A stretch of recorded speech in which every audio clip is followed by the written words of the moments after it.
Hello friends, welcome back to our my YouTube channel. Friends, हमारा आज का topic है वैक्सीन या बोले वैक्सीनेशन। जैसे कि आप लोगों को पता है कि आजकल ये बहुत ही हॉट टॉपिक चला हुआ है। मतलब हर एक इंडिविजुअल है जो वैक्सीनेशन कराना चाहता है। तो हमें जो इसकी नॉलेज होनी बहुत जरूरी है कि वैक्सीनेशन है क्या चीज़ है, ये वैक्सीन किससे बनी होती है और ये कैसे काम करती है। तो मैं आपको इस तरीके से बताऊंगा कि जो फर्स्ट हाफ रहेगा मेरा, मतलब स्टार्टिंग की जो 2 मिनट की वीडियो है, वो मैं उन लोगों के लिए बनाना चाह रहा हूँ कि जो नॉन साइंस स्ट्रीम से हो या कोई नॉर्मल पर्सन जो देख रहे होंगे उनको भी समझ आ जाए। सेकंड हाफ रहेगा मेरा बायोलॉजी से, ताकि जो बायोलॉजी स्टूडेंट देख रहे होंगे वो इसको अच्छे से समझ सके। So let's start. वैक्सीनेशन का मतलब क्या होता है, देखो मैं सिंपल लैंग्वेज में समझा रहा हूँ। पहले आप देख पा रहे होगे, मैंने आपके यहाँ पे एक होम घर बनाने की कोशिश की है। होम के बाहर एक गार्ड है। देखो, घर के बाहर हम गार्ड रखते हैं ताकि वो हमारे घर को प्रोटेक्ट कर सके। वैसे ही हमारी बॉडी है, हमारे बॉडी के अंदर भी गार्ड होता है जो हमारे बॉडी को प्रोटेक्ट करता है। होम के बाहर जो गार्ड है वो ह्यूमन बीइंग हो सकता है या डॉग हो सकते हैं, है ना। हमारे बॉडी के अंदर जो गार्ड है उनका नाम हम एंटीबॉडीज बोलते हैं। कुछ नहीं, एक प्रोटीन है, प्रोटीन से बना हुआ एक स्ट्रक्चर है। तो ये गार्ड की तरह काम करता है और इसका कैंची लाइक स्ट्रक्चर होता है। जैसे कैंची होती है इस तरह से ये कट करता है और जो बाहर से कोई सब्सटेंस आता है उसको। देखो, हम घर में गार्ड क्यों रखते हैं? हम घर में गार्ड रखते हैं ताकि हमारे घर को प्रोटेक्ट कर सके कुछ खतरनाक एनिमल से या थिप वगैरह से, है ना। इसलिए हम जो गार्ड रखते हैं। और हम अपने बॉडी में गार्ड क्यों रखते हैं, क्यों होता है हमारे बॉडी के अंदर गार्ड?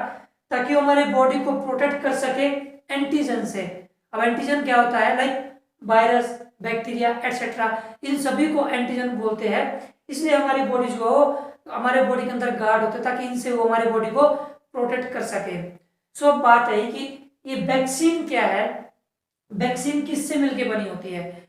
देखो, ये वैक्सीन जो है कुछ नहीं है, ये एक वायरस है और बैक्टीरिया है, इनसे मिली होती है वैक्सीन। और इस तरह से इसको इंजेक्ट कर दिया जाता है हमारे बॉडी में और हमारे बॉडी को ये प्रोटेक्ट करता है। अब यहाँ से एक क्वेश्चन उठता है कि अच्छा, अगर ये वायरस है, बैक्टीरिया है, फिर तो ये हमारे बॉडी में पहले ही प्रॉब्लम कर देगा, है ना।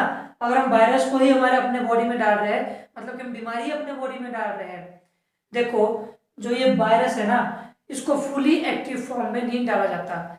इस वायरस से या तो कुछ एक प्रोटीन निकाली जाती है, उस प्रोटीन को डाला जाता है हमारे बॉडी में, या फिर इस वायरस को एटीन्यूएट कर दिया जाता है, मतलब इनएक्टिव कर दिया जाता है ताकि ये हमारे बॉडी के गार्ड को एक्टिव कर सके। देखो, इसको आप सिंपल लैंग्वेज में समझो। यहाँ पे हमारा गार्ड है, हो सकता है ये गार्ड सुस्त होगा, फिर मैं क्या करूँगा, मैं अपने फ्रेंड्स को बोलूँगा कि आप रात को आओ हमारे घर में और एक तरह से मतलब चोर की तरह एक्टिंग करो ताकि जो है ये गार्ड जो है वो चुस्त हो जाए। अब क्या हुआ, मेरे फ्रेंड्स आए और देखा रात को गार्ड को जो पता लग गया कि यहाँ पे कोई आ रहे हैं, मतलब कोई चोर आ रहे हैं, तो ये गार्ड क्या होगा, एक्टिव हो गया कि नहीं यहाँ तो आते हैं। तो ये आगे भी क्या करेगा, जो नेक्स्ट डे है वो भी एक्टिव रहेगा, हर बार एक्टिव रहेगा, क्योंकि उसको पता है कि वो जो कभी भी किसी टाइम भी दोबारा आ सकते हैं। वैसे ही हमारी बॉडी है, हम अपने बॉडी में वायरस और बैक्टीरिया इसलिए डालते हैं ताकि वो हमारे बॉडी के एंटीबॉडीज को एक्टिव कर सके। जब हमारे बॉडी की एंटीबॉडीज एक्टिव हो जाएगी तब दोबारा जब ये वायरस या बैक्टीरिया हमारे बॉडी में आएगा तो एंटीबॉडीज पहले ही एक्टिव रहेगी और उस वायरस या बैक्टीरिया को किल कर देगी और हमारी बॉडी को सेफ रखेगी। तो अब बात आई कि एक बायोलॉजिकल लैंग्वेज में बताना चाहूंगा मैं कि वैक्सीन होती क्या है। देखो, वैक्सीन एक ऐसा सब्सटेंस है, ऐसा प्रोडक्ट है which is used to stimulate the antibodies, and provide immunity against disease prepared by the causative agents। मतलब कि ये एक ऐसा प्रोडक्ट है जो हमारे बॉडी में एंटीबॉडीज को एक्टिव करता है, मतलब कि इम्यून सिस्टम को एक्टिव करता है। क्यों एक्टिव करता है? क्योंकि जो बाहर से एंटीजन्स आए, कोई पॉजिटिव एजेंट्स आया, उनको जो है वो डिजीज करने से रोक सके, इसलिए जो वैक्सीन बनाई जाती है और वैक्सीनेशन की जाती है। देखो, ये वैक्सीन जो है, आप यहाँ देखो, मानो कि एक पैथोजन है, यानी कोई वायरस है या कोई बैक्टीरिया है ना, वो जो है वो एंटर हो गया हमारे बॉडी में, हमारी बॉडी सबसे पहले इन्नेट इम्यूनिटी वाला रिस्पॉन्स करेगी। इन्नेट मतलब कि जो प्राइमरी इम्यून रिस्पॉन्स होता है उसको इनेट बोलते हैं या नेचुरल इम्यून रिस्पॉन्स। बट ये क्या करता है कि ये कैपेबल नहीं हो पाता है वायरस को किल करने के लिए, ये किल नहीं कर पाता है। फिर यहाँ पे सेकेंड इम्यूनिटी सिस्टम एक्टिव होता है जिसको बोलते हैं अडेप्टिव इम्यूनिटी सिस्टम, और यही है जो आगे एंटीबॉडीज बनाता है प्लस मेमोरी सेल बनाता है। एंटीबॉडीज क्या है, प्रोटीन है और हाईली स्पेसिफिक है, प्लस मेमोरी सेल बना दिए।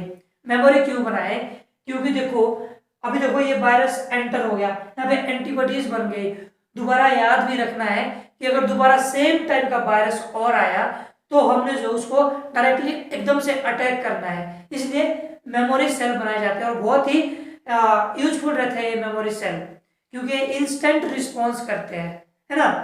सो देखो इसलिए जो ये पर्सन को हेल्दी बना देते हैं। इस पूरे प्रोसेस को बोलते हैं हम एक्टिव रिस्पॉन्स, इसको बोलते हैं हम एक्टिव रिस्पॉन्स।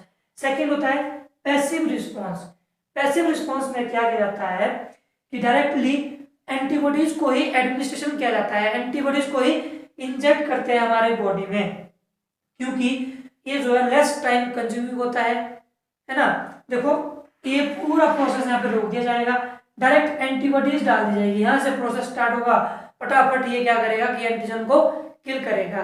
बट प्रॉब्लम क्या है यहाँ पे, ये थोड़ा लेस मेमोरीज है, ये मेमोरीज नहीं रख पाता, ये मेमोरी नहीं कर पाता। मानो यहाँ पे हमें जो है कोई हमें जो है बुखार हुआ है, कोई सर दर्द हुई है, हम एकदम से मेडिसिन लेंगे, मतलब हम एकदम से एंटीबॉडीज लेंगे और उस पर्टिकुलर टाइम पे जो उस टाइम पे बुखार या सर दर्द को हमें ठीक कर देगा वो, है ना। बट क्या होगा, कुछ दिनों बाद, कुछ महीनों बाद या कुछ सालों बाद वो बुखार दोबारा हो जाएगा, क्योंकि इस एंटीबॉडीज हमने ली है, जो मेडिसिन हमने ली है, वो मेमोरी सेल को डेवलप नहीं करता। बट जो ये वाला रिस्पॉन्स है ये मेमोरी सेल भी बनाता है, मतलब जो हम वैक्सीन ले रहे हैं ये वैक्सीन जो है एंटीबॉडीज भी बनाता है और मेमोरी सेल भी बनाता है।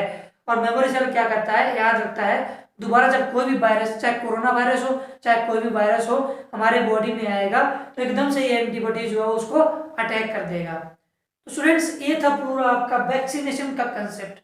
अगर आपको ये कंटेंट सही लगा हो तो प्लीज मेरे यूट्यूब चैनल को शेयर करना, और अगर आपको इससे कोई क्वेश्चन होगा, कोई क्वेरीज होगा तो मुझसे आप कमेंट बॉक्स में पूछ सकते हैं।